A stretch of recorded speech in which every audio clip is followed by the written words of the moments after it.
ஓம் நம சிவாய. ருருவின் மோகாந்தகார கதை. நைமிசாரண்யவாசிகள் சூத முனிவரை நோக்கி, மகாத்மாவே, தாங்கள் கூறிய விஷயங்களால் பெரும் களிப்பு அடைந்தோம். ஆயினும் மகா பதிவிரதையாகவும் உலகங்களுக்கு எல்லாம் தாயாகவும் சத்தியமே விரதமாகியும் தவஸ்வரூபியாகவும் ஆத்மரக்ஷணம் செய்து கொள்ள அசக்தியாகவும் இருக்கும் பார்வதி தேவியை சிவபெருமான் எவ்வாறு ரட்சித்தார்? பார்வதி தேவியின் உக்கிர பிரபாவம் எத்தகையது? அதையும் தாங்கள் வியாச பகவானிடம் கேள்வியுற்ற விதமாகவே கூற வேண்டும் என்று கேட்கவே சூத முனிவர் சொல்லத் தொடங்கினார். மாதவர்களே, எந்த காரணத்தால் எந்த காலத்தில் எந்த வகையாக தனக்கு இதமானதும் இதமற்றதுமாக உள்ளவ நல்வினை தீவினைகளை எவன் செய்கிறானோ அவன் அந்த காரணத்தால் அந்த காலத்தில் அந்த வகையாக அவ்வக்காலம் வரையில் தெய்வவசத்தால் அந்த கர்ம பலனை அனுபவிக்கிறான். மனோகரமான உருவமும் ஸ்தனபாரங்களால் முறியும் இடையும் காந்தி பொருந்திய உடலும் பிடியானையொத்த நடையும் முழுநிலா போன்ற முகமும் வாய்ந்த லோகமாதாவான தாக்ஷாயணி தேவியை பொதிய மலையில் ஒரு காலத்தில் ருரு என்னும் அசுரன் கண்டான். உடனே அவன் மதிமயங்கி மன்மத பானங்கள் இதயத்தை ஊடுருவ மோகவசப்பட்டான்.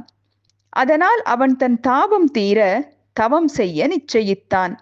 அதற்காக பல கோடி வருஷங்கள் சூரிய கிரகணங்களால் தகிக்கப்பட்ட தேகமுடையவன் போன்றவனாகி ஆகார தேகாபிமானங்கள் நீக்கி நிச்சலமான தபசு செய்து கொண்டிருந்தான். அப்போது தாமரை மலர் போன்ற தேக காந்தியுடைய பிரம்மதேவர் பிரசன்னராகி, ஓ அசுரேசா, யாது கருதி இவ்வகைய கொடூரமான கடுந்தவம் செய்கிறாய்? அதை சொல் என்று கேட்டார்.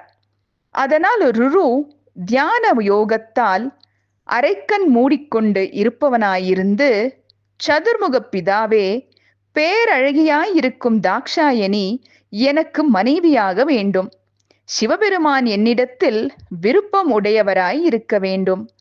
மாதர்களின் காரணமாக எனக்கு மரணம் வராமலும் மங்கை பருவ பெண்கள் அநேகர் எனக்கு ஆசை நாயகிகளாகவும் வேண்டும். என்னை பகைத்தவர்கள் மகா தைரிய கம்பீரவான்களாய் இருந்தாலும் சாமானியர்களாய் எதிர்க்கும் சக்தியின்றி பலகீனர்களாக வேண்டும். இந்த வரங்கள்தான் எனக்கு வேண்டும் என்று கேட்டான். பிரம்மதேவர் புன் சிரிப்புடன், நீ விரும்பிய வரங்கள் திரிலோகங்களிலேயும் கிடைத்ததற்கு அசாத்தியமானவை. இவற்றில் சில பெருங்கஷ்டத்துடன் கிடைப்பினும் கிடைக்கலாம். ஆயினும் உன் மாதாவாகிய தாக்ஷாயணி முக்காலங்களிலும் உனக்கு நாயகியாக கிடைப்பாள் என்பது நடக்கவே நடக்காது. அடா துர்புத்தி, சிவபெருமானும் உனக்கு அடங்கியிருக்க போகிறதும் இல்லை. தாக்ஷாயணியாகிய பார்வதி உனக்கு மனைவியாகும் பட்சத்தில் சர்வேஸ்வரனாகிய சிவபெருமான் வேறொரு ஸ்திரீயை தேடிக்கொள்ள வேண்டும். அப்பெருமானே அம்மகாதேவியை மனைவியாக கொண்டமையால் அத்தேவிக்கு சுகோதய நிமித்தமாக தம் விரிசடையில் கங்கையையும் சந்திரனையும் அணிந்து கொண்டு அவ்வம்மைக்கு உபசாரம் செய்யும் பொருட்டு அநேக மாதர்களை ஏற்படுத்தி இருக்கிறார். இத்தகைய பெருமாட்டி உனக்கு சாத்தியமானவள் அல்ல. நீ அதி அழகான தேவ கன்னியர்களான அப்சர ஸ்திரீகளோடு கூடி மகிழ்ந்து உன் பிராணனை காத்துக்கொள். நான் கூறிய வார்த்தைகள் உனக்கு இதமாக காணப்படாவிட்டால் நீயே அம்மகாதேவியிடம் நேரில் சென்று துதித்து உன் விருப்பத்தை விண்ணப்பித்துக் கொள்.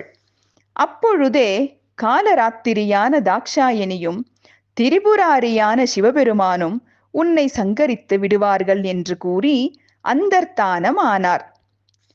ருரு உடனே மலையாச்சலத்திற்கு சென்று பரமசிவனை நோக்கி கடுந்தவம் செய்தான். ருருவின் தவத்தின் விசேஷத்தால் தோன்றிய அக்னியானது அந்த பர்வதம் முழுவதையும் தகிக்க ஆரம்பித்தது. சிவபெருமான் தாக்ஷாயணியை அழைத்து கொண்டு அவனது தபோக்னிக்கு பயந்தாற்போல் வேறு இடத்திற்கு செல்ல முயன்றார்.